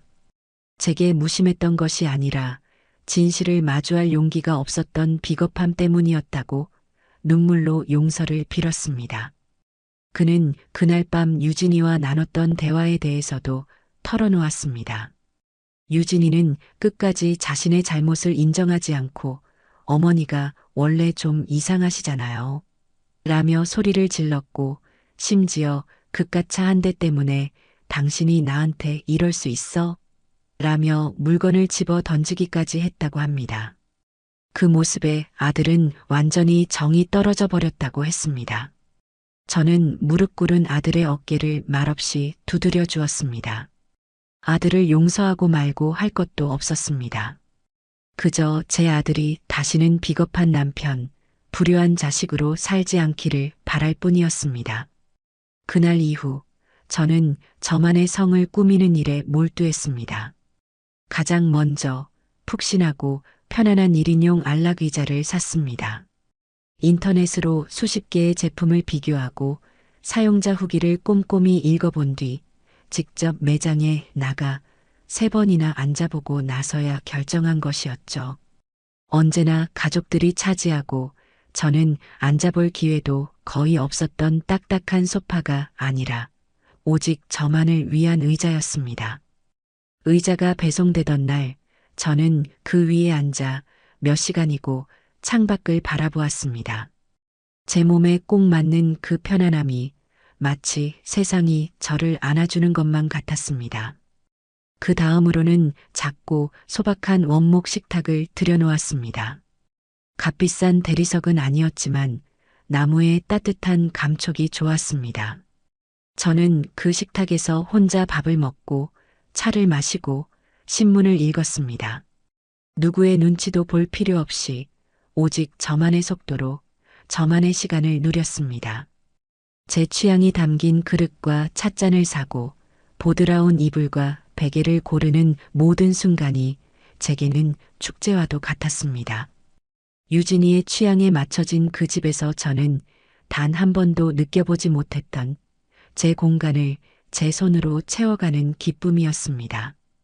어느 정도 집이 정리되고 난 후 저는 제 인생에서 가장 큰 용기를 내었습니다. 바로 동네 주민센터에 찾아간 것이었죠. 수십 년간 가족들을 위해 희생하며 잊고 살았던 나라는 사람을 되찾고 싶었습니다. 저는 그곳에서 서예 교실과 스마트폰 활용 교실에 등록했습니다. 처음에는 낯설고 어색했지만 비슷한 연배의 친구들을 사귀고 함께 웃고 떠드는 사이 저는 점차 예전에 활기차고 유쾌했던 제 모습을 되찾아갔습니다. 붓을 잡고 화선지에 글씨를 써내려갈 때면 마음속의 모든 번뇌가 먹물에 씻겨나가는 듯 했습니다. 스마트폰으로 손주들 사진을 받아보며 즐거워하는 친구들을 보며 저는 민혁이에게 얽매이지 않고도 충분히 행복할 수 있다는 자신감을 얻었습니다. 어느 날 저녁 서예 교실에서 돌아와 새로 산 안락의자에 앉아 따뜻한 차를 마시고 있었습니다. 창밖으로는 아름다운 노을이 지고 있었죠. 저는 그 풍경을 바라보며 지난 몇 주간 제게 일어났던 일들이 꿈처럼 느껴졌습니다. 지하도에 버려졌던 그날의 절망이 역설적이게도 제게 새로운 삶을 선물해 준 셈이었습니다. 저는 이제 누구의 아내, 누구의 어머니가 아닌 오롯이 박찬숙이라는 이름으로 제 인생의 두 번째 장을 살아가기 시작한 것이었습니다. 아들 민혁이는 일주일에 두세 번씩 꼬박꼬박 저를 찾아왔습니다. 처음에는 그저 죄인처럼 고개를 숙이고 제가 시키는 굳은 일만 하더니 시간이 조금 지나자 조금씩 자기 속내를 털어놓기 시작했습니다. 저희는 예전처럼 집이 아니라 동네 공원 벤치에 나란히 앉아 이야기를 나누곤 했습니다. 그 편이 저도 아들도 마음이 편했습니다. 어느 날 오후 민혁이는 제게 유진이와 별거에 들어갔다고 말했습니다. 그날 집으로 돌아가 모든 진실을 추궁하자 유진이는 끝까지 어머니가 오해하시는 거다. 나는 그런 적 없다며 발뺌을 했다고 합니다. 심지어 당신 엄마가 노망이 나서 이상한 소리를 하는 걸 왜 나한테 뒤집어 씌우냐며 악을 쓰기까지 했다더군요. 그 모습에 아들은 완전히 정이 떨어져 버렸다고 했습니다. 제가 지난 10년간 괴물과 함께 살았다는 걸 이제야 깨달았습니다. 어머니. 유진이는 늘 자기가 원하는 것을 얻기 위해 저를 조종했어요. 제가 조금이라도 반대하거나 어머니 편을 드는 것처럼 보이면 며칠이고 말을 하지 않거나 당신은 나보다 엄마가 더 중요하냐며 저를 죄인으로 만들었죠. 저는 그저 가정이 시끄러워지는 게 싫어서 그 상황을 피하고 싶어서 유진이가 하자는 대로 다 맞춰주며 살았습니다. 그게 어머니를 얼마나 고통스럽게 하는지 알면서도요. 제가 너무 무지했고 너무 비겁했습니다. 아들은 진심으로 자신의 잘못을 뉘우치고 있었습니다. 저는 그런 아들의 손을 잡아주며 말했습니다. 이제라도 알았으니 됐다. 사람은 누구나 실수를 할 수 있다. 하지만 그 실수를 바로잡을 용기가 있는 사람은 많지 않지. 너는 지금 그 용기를 내고 있는 게야. 그러니 너무 자책만 하고 있지는 말거라. 저와 아들의 관계가 조금씩 회복되어 가던 어느 날이었습니다. 모르는 번호로 전화 한 통이 걸려왔습니다. 무심코 받았는데 수화기 너머에서는 귀에 익은 그러나 이제는 혐오스럽기까지 한 목소리가 들려왔습니다. 유진이었습니다. 어머니, 저 유진이에요. 그 목소리는 예전의 당당함과 교만함은 온데간데 없이 잔뜩 풀이 죽어 기어들어가는 소리였습니다. 저는 아무 대답도 하지 않았습니다. 제 침묵에 그녀는 더욱 다급해졌습니다. 어머니, 저희 민혁 씨가 저보고 이혼하자고 해요. 서류까지 내밀었어요. 어머니, 제가 다 잘못했어요. 정말이에요. 제가 그때는 너무 힘들고 스트레스를 받아서 그랬어요. 한 번만 용서해 주세요. 네. 어머니가 민혁 씨 좀 설득해 주시면 안 될까요? 저는 그 목소리를 들으며 실소를 금할 수 없었습니다. 저 아이는 아직도 자기가 무엇을 잘못했는지 전혀 모르고 있었습니다. 저의 무너진 자존심과 마음의 상처는 안중에도 없고 오직 자신의 결혼 생활이 파탄 날 위기에 처하자 저를 이용하려 드는 것이었죠. 어머니, 제발이요. 제가 무릎이라도 꿇을게요. 어머니가 제 편 한 번만 들어주시면 민혁 씨도 마음 돌릴 거예요. 그 차 판 돈이라도 민혁 씨한테 돌려주면 민혁 씨 화가 좀 풀릴 것 같은데 어머니가 좀 도와주세요. 제가 앞으로 정말 잘할게요. 어머니가 시키는 건 뭐든지 다 할게요. 결국 돈 이야기였습니다. 모든 것을 돈으로 해결하려는 저 천박한 생각에 저는 더 이상 참을 수가 없었습니다. 저는 차갑게 입을 열었습니다. 너는 아직도 내가 뭘 잘못했는지 모르는구나. 네. 아니, 어머니, 제가 다 잘못했다니까요. 너는 나를 버린 것을 잘못했다고 생각하는 게 아니라 그 일 때문에 내 남편한테 버림받게 된 내 처지를 슬퍼하고 있을 뿐이다. 그렇지 않으냐? 제 전곡을 찌르는 말에 유진이는 잠시 말을 잇지 못했습니다. 나는 너와 더 이상 할 얘기가 없다. 그리고 그 돈은 내 남은 인생을 위한 미천이니 한 푼도 내 손에 들어갈 일은 없을 게다. 내 아들 인생 그만 망치고 내 인생이나 똑바로 살아. 저는 그 말을 끝으로 매몰차게 전화를 끊어버렸습니다. 그리고 곧바로 그녀의 번호를 차단해버렸죠. 다시는 저 아이의 목소리를 듣고 싶지 않았습니다. 그날 저녁 저는 민혁이를 불러 아주 분명하게 선을 그었습니다. 이것은 저와 아들의 새로운 관계를 위한 약속이자 제가 제 자신을 지키기 위한 마지막 보루였습니다. 저는 아들을 제 집 식탁에 앉히고 따뜻한 차를 내어주며 차분히 말했습니다. 민혁아, 어미의 말을 잘 듣거라. 첫째, 나는 어떤 일이 있어도 다시는 너희와 함께 살지 않을 것이다. 이 작은 집이 나에게는 천하를 다 준다 해도 바꿀 수 없는 나만의 왕국이다. 나는 여기서 내 남은 생을 자유롭고 평화롭게 보낼 것이다. 둘째, 너는 언제든 나를 찾아와도 좋지만 반드시 혼자 와야 한다. 나는 내 처를 다시 볼 생각이 없다. 혹여라도 내가 그녀의 설득에 넘어가 어머니 유진이가 잘못했다고 싹싹 빌어요. 따위의 말을 하러 올 생각이라면 그날로 너와 나의 인연도 끝나는 줄 알 거라. 셋째, 내 결혼 생활은 온전히 너희 두 사람의 문제다. 이혼을 하든 재결합을 하든 내가 관여할 바는 아니다. 다만 만약 내가 그녀와 다시 살기로 결정한다면 두 번 다시는 내 처 때문에 내 마음을 다치게 하는 일이 없도록 내가 중간에서 제대로 된 방패막이가 되어야 할 것이다. 내가 내 아내 하나 제대로 휘어잡지 못해 또다시 나를 고통스럽게 한다면 나는 너 또한 용서하지 않을 것이다. 마지막으로 넷째, 이제부터 너는 내 어미의 아들이기 이전에 한 가정의 가장이자 독립된 어른으로 행동해야 한다. 내 인생을 스스로 책임지고 내가 한 선택에 대해 변명하지 마라. 언제까지고 엄마 치마폭에 숨어 문제를 회피하려 들지 말라는 뜻이다. 제 단호한 선언에 아들은 아무 말 없이 고개를 끄덕였습니다. 그리고는 아주 한참 만에 입을 열었습니다. 네, 어머니. 명심하겠습니다. 어머니 아들로 그리고 한 남자로 부끄럽지 않게 살겠습니다. 그날 이후 저희 모자는 아주 오랫동안 서로에게 짐이 되었던 관계를 청산하고 비로소 서로를 존중하는 건강한 어른 대 어른으로 마주 설 수 있게 되었습니다.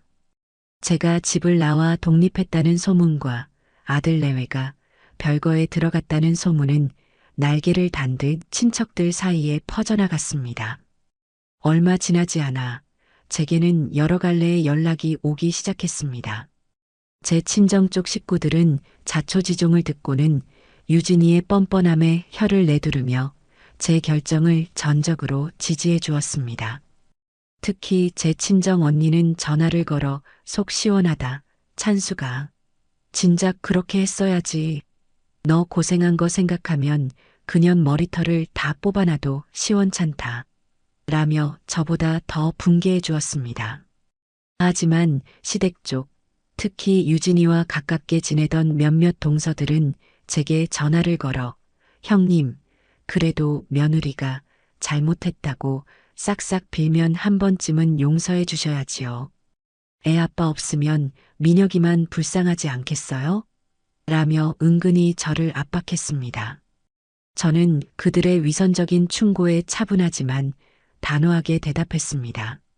동서, 그 아이는 잘못했다고 비는 게 아니라 자기 살 길이 막막해지니 비는 신용을 하는 것뿐이요. 그리고 내 아들 민혁이는 이제 불쌍한 아이가 아니라 자기 인생을 책임져야 할 40 넘은 사내요. 그러니 더는 이 일에 관여하지 말아주셨으면 합니다. 제 태도에 그들은 더 이상 아무 말도 하지 못했습니다. 가장 압권이었던 것은 바로 유진이의 친정어머니, 즉 제 사부인에게서 걸려온 전화였습니다. 그녀는 다짜고짜 제게 화를 내기 시작했습니다. 사부인, 어떻게 어른이 돼서 그렇게 속이 좁으세요? 애들이 살다 보면 싸울 수도 있는 거지. 그걸 가지고 애를 내쫓고 이혼을 시켜요? 저는 기가 막혔지만 침착하게 대응했습니다. 사부인, 저는 따님을 내쫓은 적이 없습니다. 따님이 스스로 저를 버렸고 제 아들이 그 사실을 알고 스스로 따님을 멀리한 것이지요. 그리고 이혼은 제가 시키는 것이 아니라 그들이 결정할 문제입니다. 그깟 차 한 대 팔아버린 게 뭐 그리 대수라고. 우리 유진이가 그 차 얼마나 아꼈는데 사부인이 돼서 어떻게 며느리 물건을 훔쳐갈 수가 있어요? 그녀의 적반하장에 저는 더 이상 참지 않았습니다. 사부인, 그 차는 제 돈으로 사준 제 물건입니다. 그리고 저는 훔친 것이 아니라 제 것을 되찾아왔을 뿐입니다. 혹시 따님을 그렇게 남이 해준 것을 당연하게 여기고 감사할 줄 모르는 아이로 키우셨습니까? 부모에게 효도하고 어른을 공경하라는 것은 가르치지 않으셨나 보지요? 지금이라도 따님 데려다가 가정교육부터 다시 시키시는 게 순서일 것 같습니다. 제 전곡을 찌르는 말에 사부인은 한동안 말을 잇지 못하더니 말 다 했어요? 라는 소리와 함께 일방적으로 전화를 끊어버렸습니다. 그 엄마의 그 딸이라는 말이 조금도 틀리지 않았습니다. 이 통화 이후 저는 유진이라는 아이가 왜 그렇게까지 이기적이고 뻔뻔하게 자랐는지 비로소 이해할 수 있었습니다. 이런 소란 속에서도 제 아들 민혁이는 조금씩 변화하고 있었습니다. 그는 꾸준히 저를 찾아왔고 저희는 예전처럼 어색한 침묵 속에서 밥을 먹는 대신 함께 장을 보고 음식을 만들며 소소한 대화를 나누었습니다. 아들은 심리 상담을 받기 시작했다고 고백했습니다. 상담을 통해 자신이 얼마나 오랫동안 아내의 감정적인 것에 길들여져 있었는지, 그리고 그것을 회피하기 위해 어머니인 저를 방치했는지 깨닫게 되었다고 했습니다.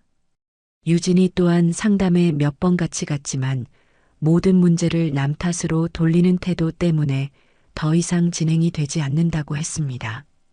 어느 날 아들은 제게 말했습니다. 어머니, 유진이랑 이혼 서류에 도장 찍었습니다. 이제 정말 끝났어요. 그 말을 하는 아들의 얼굴은 슬픔이 아니라 오히려 후련함으로 가득 차 보였습니다. 아들의 변화를 지켜보며 저는 비로소 마음 한구석에 무거운 돌덩이를 내려놓을 수 있었습니다.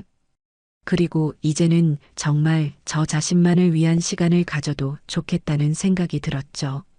저는 영희에게 전화를 걸었습니다. 영희야, 우리 여행 갈까? 여행? 어디? 제주도. 우리 젊었을 때 돈 모아서 꼭 한번 가보자고 약속했었잖아. 제 제안에 영희는 어린아이처럼 기뻐했습니다. 저희는 당장 다음 주에 떠나는 비행기 표와 숙소를 예매했습니다. 제 돈으로 오직 저와 제 친구의 즐거움을 위해 돈을 쓰는 것은 난생 처음 있는 일이었습니다. 그 준비 과정만으로도 가슴이 벅차고 설렜습니다. 일주일 후 저와 영희는 제주도행 비행기에 몸을 실었습니다. 창밖으로 보이는 푸른 하늘과 뭉게구름을 내려다보며 저는 지난 몇 달간의 시간이 주마등처럼 스쳐 지나가는 것을 느꼈습니다. 비행기가 제주공항에 착륙하고 짭짤한 바다 내음이 섞인 바람이 제 얼굴을 스치는 순간 저는 비로소 제가 완벽하게 자유로워졌음을 실감했습니다. 저희는 렌터카를 빌려 해안도로를 달렸고 아름다운 카페에 앉아 바다를 보며 차를 마셨습니다. 갓 잡은 싱싱한 해산물로 배를 채우고 사람 없는 한적한 오름에 올라 제주의 풍경을 가슴에 담았습니다. 여행 내내 저와 영희는 20살 처녀들처럼 웃고 떠들었습니다. 영희는 제게 말했습니다.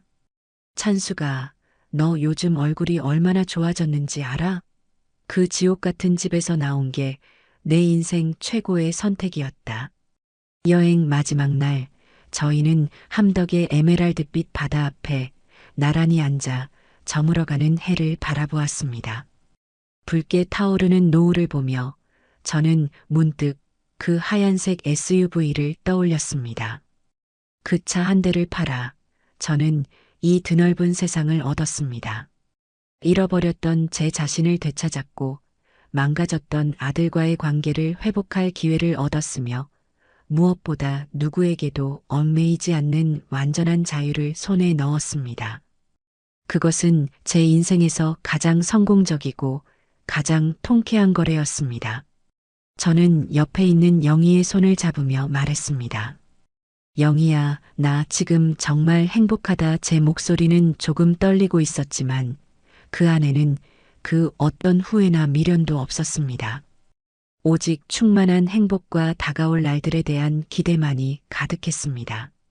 제주도의 푸른 바다가 남긴 여운이 일상에 스며들고 계절이 두어 번쯤 바뀌었을 무렵의 일입니다. 저의 하루는 이제 온전히 저만의 규칙과 속도로 흘러갔습니다. 아침 일찍 일어나 따뜻한 차를 한 잔 마시며 창밖 공원에서 들려오는 새소리를 듣는 것으로 하루를 시작하고 오전에는 주민센터에 나가북글 시를 쓰거나 새로운 친구들과 소소한 담소를 나누었습니다. 텅 비어 있던 제 오피스텔은 이제 저의 손길이 닿은 아늑한 물건들로 가득 채워졌고 구석구석에 스민 제 채취는 이곳이 온전히 저만의 성이라는 사실을 매 순간 일깨워 주었습니다. 아들 민혁이는 여전히 꾸준히 저를 찾아왔습니다. 하지만 이제 그의 얼굴에는 죄책감이나 어색함 대신 편안하고 따뜻한 미소가 자리 잡고 있었죠. 저희는 더 이상 과거의 일을 입에 담지 않았습니다. 그저 함께 장을 보고 저녁을 만들어 먹고 새로 나온 드라마에 대해 이야기를 나누는 평범한 모자 사이가 되었습니다. 아들은 유진이와 법적으로도 완전히 남남이 된 후 오히려 더 안정되고 성숙한 어른이 되어갔습니다. 잃어버렸던 지난 10년의 세월이 안타깝기는 했지만 저희는 과거를 후회하기보다 앞으로 함께할 시간을 소중히 여기기로 했습니다. 어느덧 남편의 기일이 다가왔습니다. 저는 이른 새벽부터 일어나 남편이 좋아하던 약과와 곶감을 정성껏 준비하고 국화꽃 한 다발을 사들고 추모공원으로 향했습니다. 버스 창밖으로 스쳐 지나가는 풍경을 보며 저는 마음속으로 남편에게 긴 편지를 썼습니다. 당신이 떠난 후 제가 얼마나 어리석게 살았는지, 그리고 얼마나 큰 용기를 내어 제 삶을 되찾았는지, 이제는 아들 녀석이 철이 들어 제법 어른스러워졌다는 이야기까지. 추모공원에 도착해 남편의 자그마한 묘비 앞에 섰습니다. 비석을 깨끗한 천으로 닦고 가져온 음식과 꽃을 정갈하게 올려놓았습니다. 그리고는 조용히 눈을 감고 남편의 얼굴을 떠올렸습니다. 여보, 나 잘하고 있지? 당신이 봤으면 참 잘했다. 장하다 칭찬해줬을 텐데. 그렇게 한참을 서 있는데 등 뒤에서 익숙한 발소리가 들려왔습니다. 돌아보니 제 아들 민혁이가 하얀 국화꽃 한 다발을 들고 서 있었습니다. 어머니 오셨어요. 그래, 너도 왔구나. 저희는 약속이라도 한 듯 더 이상 아무 말도 하지 않았습니다. 아들은 자기가 가져온 꽃을 제 꽃 옆에 나란히 내려놓고 저와 함께 나란히 서서 아버지의 묘비를 바라보았습니다. 그리고는 저를 따라 깊이 허리를 숙여 절을 올렸습니다. 한참 만에 고개를 든 아들은 아버지를 향해 나지막이 말했습니다. 아버지, 제가 너무 늦게 철이 들었습니다. 죄송합니다. 앞으로는 어머니 잘 모시고 아버지께 부끄럽지 않은 아들로 살겠습니다. 그 말을 듣는 순간 제 눈시울이 뜨거워졌습니다. 아들은 이제 제게 용서를 구하는 것이 아니라 아버지 앞에서 스스로의 삶을 맹세하고 있었습니다. 그것은 저를 위한 다짐이 아니라 자기 자신을 위한 약속이었습니다. 저희는 그곳에서 한참을 더 머물다 공원을 나섰습니다. 그날 아들의 뒷모습은 제가 기억하는 그 어느 때보다도 크고 든든해 보였습니다. 몇 달의 시간이 더 흘러 계절이 바뀌고 나뭇잎들이 다시 색을 갈아입을 준비를 하던 가을의 초입이었습니다. 아들이 어느 날 저녁 제게 아주 조심스럽게 말을 꺼냈습니다.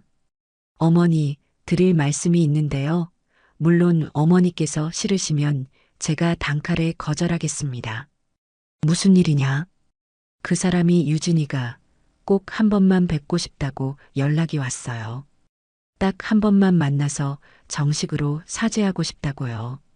유진이라는 이름이 나오자 순간 제 마음이 차갑게 식는 듯 했지만 저는 이내 평정을 되찾았습니다.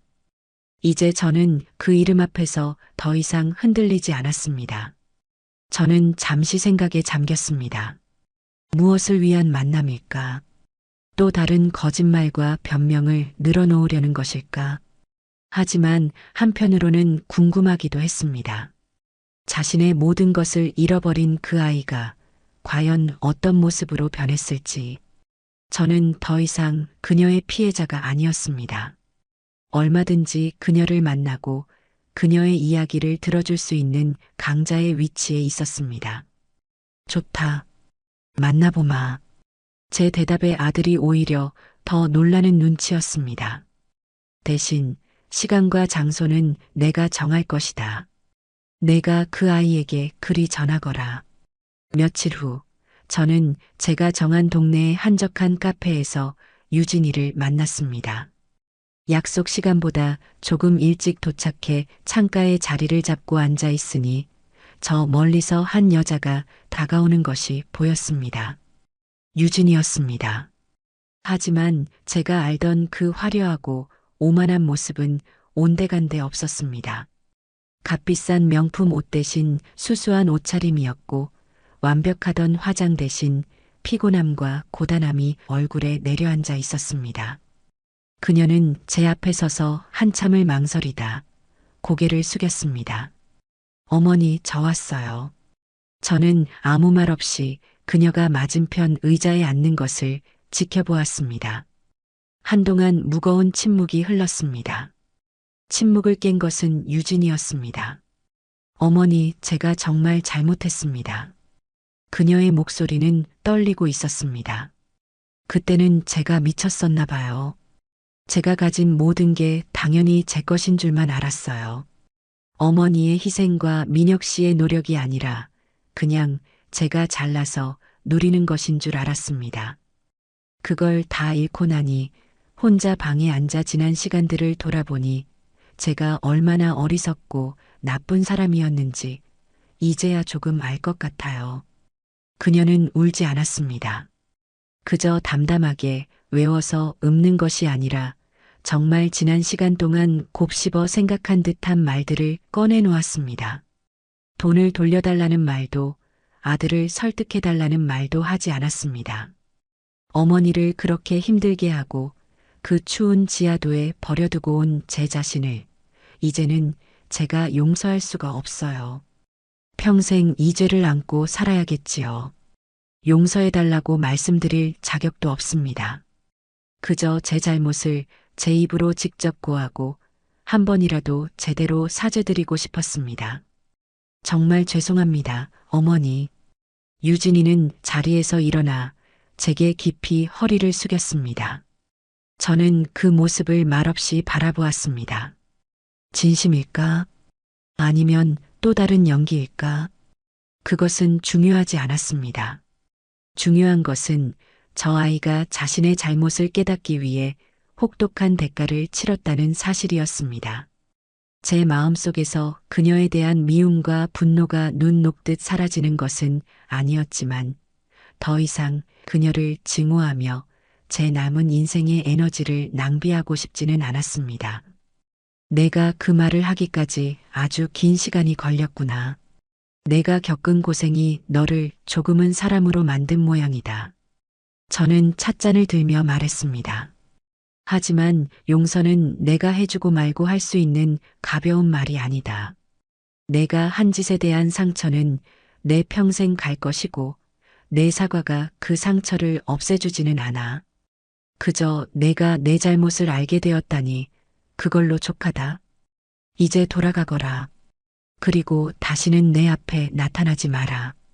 제 말에 유진이는 조용히 고개를 끄덕이고는 카페를 나섰습니다.